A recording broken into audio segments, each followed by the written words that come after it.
नवरात्रि की पूजा क्यों और कैसे करें कि हमारे जीवन में सफलता हमेशा हमारे कदम चूमे? क्या आप जानने के लिए उत्सुक हो? Then do watch this video till end, क्योंकि मैं एंड में ये बताने वाली हूं कि लोग क्या गलती करते हैं, बट स्टेप बाय स्टेप।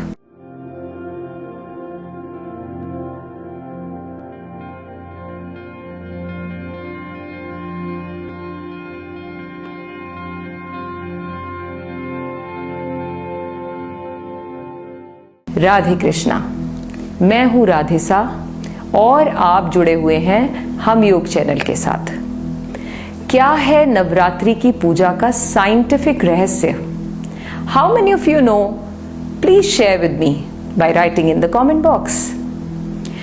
जैसे हमारे मोबाइल या गैजेट्स को टाइम टू टाइम चार्ज करना पड़ता है, वैसे ही माता रानी हमें साल में 2 बार अपनी एनर्जी, अपना ऑरा, अपनी efficiency, health, capacity to handle stress, spirituality, वो सब areas which are responsible to reach to the desire goal charge करने का मौका देती हैं। मैं इस पर्व को शुद्धिकरण करने का या फिर पवित्र होने का त्योहार भी मानती हूँ। जैसे फोन को चार्ज करते हुए चार्जर सही ढंग से लगाने की जरूरत होती है, वैसे ही नवरात्रि की पूजा चार्ज पाने के लिए हमें कुछ बातों का ध्यान रखना है। ये ध्यान जरूर रखना है क्योंकि ये मौका फिर 6 महीनों के बाद मिलने वाला है। यह तो सब लोग जानते हैं कि नवरात्रि में साधना करने वालों को विशेष कामनाओं की सिद्धि की प्राप्ति का आशीर्वाद प्राप्त होता है, लेकिन उसके लिए जैसे कोई शिशु, कोई बच्चा अपनी माँ के गर्भ में 9 महीने तक रहता है, वैसे ही हमें भी इन 9 दिनों में सब अनयूजुअल रूटीन, जिसमें कि खाना पीना, नहाना धोना जैसे वर्क में कुछ चेंजेस करने हैं। Not much, don't worry. जैसे बच्चा गर्भ से बाहर निकलकर एक प्रसन्नता, आजादी और अपनत्व का अनुभव महसूस करता है, ऐसे ही नवरात्रि के कुछ नियमों को निभाने के बाद हमारी ऊर्जा में ऐसा बदलाव, पॉजिटिव, सृजनात्मक होता है जो हम महसूस भी कर सकते हैं। तो करें क्या? सबसे पहले दिन कलश स्थापना की जाए। कलश के ऊपर एक नारियल चुनरी में लपेटकर स्थापित करें।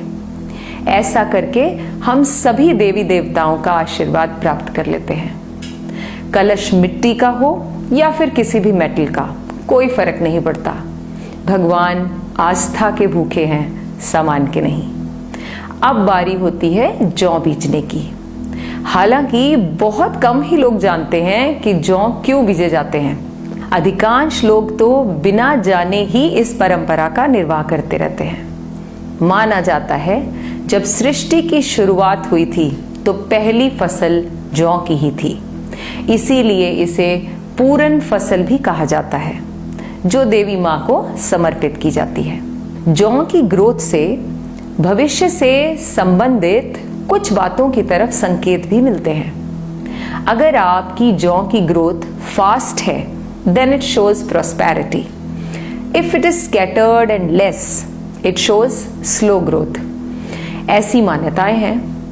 आप हमेशा जौ मिट्टी के भगोने में लगाएं, और वो भी बालू यानी रेत, सैंड और मिट्टी की बराबर मात्रा लेकर। अब बारी है माँ को श्रृंगार चढ़ाने की। माँ को स्नान करवाकर अच्छे वस्त्र धारण करवाएं, तिलक कर फूल माला चढ़ाएं और जरूर चढ़ाएं श्रृंगार का सामान। ये सब हमने पहले ही दिन, पहले नवरात्रे पर ही चढ़ाना है। ये माँ को अति प्रिय है। सामान में रखें कुछ चूड़ियाँ, सिंदूर, मेहंदी, मौली, बिंदी। बहुत से लोग टिक्का, नथ और पायल भी माँ को समर्पित करते हैं। अपनी श्रद्धा और कैपेसिटी के हिसाब से जो ले पाएं वो बस दिल से समर्पित करें। फिर करें माँ की आरती। ये पहले दिन का ही काम है। बहुत से भक्त पूरे 9 दिनों तक व्रत रखने का संकल्प भी लेते हैं। आप भी करते होंगे। मेरे लिए ये व्रत सिर्फ खाना पीना कंट्रोल करने तक सीमित नहीं होता। व्रत लेना होगा काम, क्रोध, लोभ आदि जितने भी राक्षसी प्रवृत्ति हैं उन सभी चीजों से। अब व्रत तो रख लिया और 10 लोगों को गुस्सा कर दिया, ऐसे व्रत का कोई फायदा नहीं मिलेगा आपको।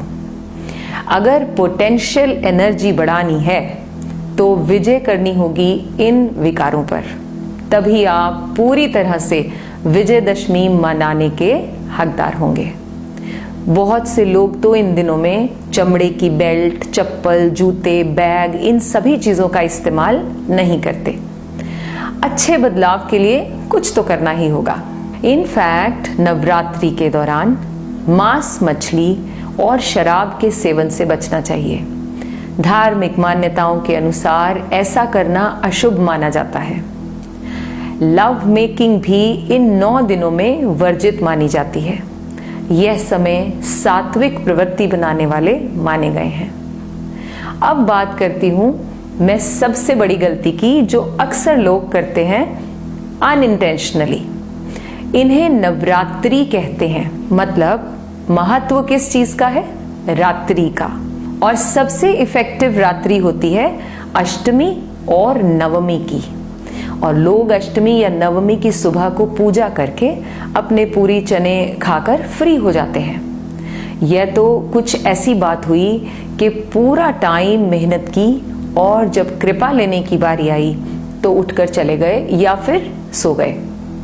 इन 2 दिनों की रात्रि में किया हुआ जाप 10 गुना से भी ज्यादा प्रभाव देता है। चाहे कोई भी मंत्र पढ़ें, राधे राधे, शिवा शिवा या फिर अपने गुरुओं का दिया हुआ नाम जाप ही क्यों ना करें, पर करें। अगर दुर्गा चालीसा या फिर हनुमान चालीसा का जाप कर सकें, वो भी 11 बार, तो इससे बड़ा रिचार्ज आप अगले 6 महीनों की सक्सेस के लिए कोई और नहीं कर सकते। अंत में मैं यही कहना चाहूंगी, इन 9 दिनों में माँ से कुछ न मांगे, सिर्फ दें प्यार, श्रद्धा, स्नेह, भक्ति, बुरी आदतों का चढ़ावा, और फिर देखें माँ आप पर कृपा कैसे नहीं करती। अरे वो तो माँ है। जय माता दी।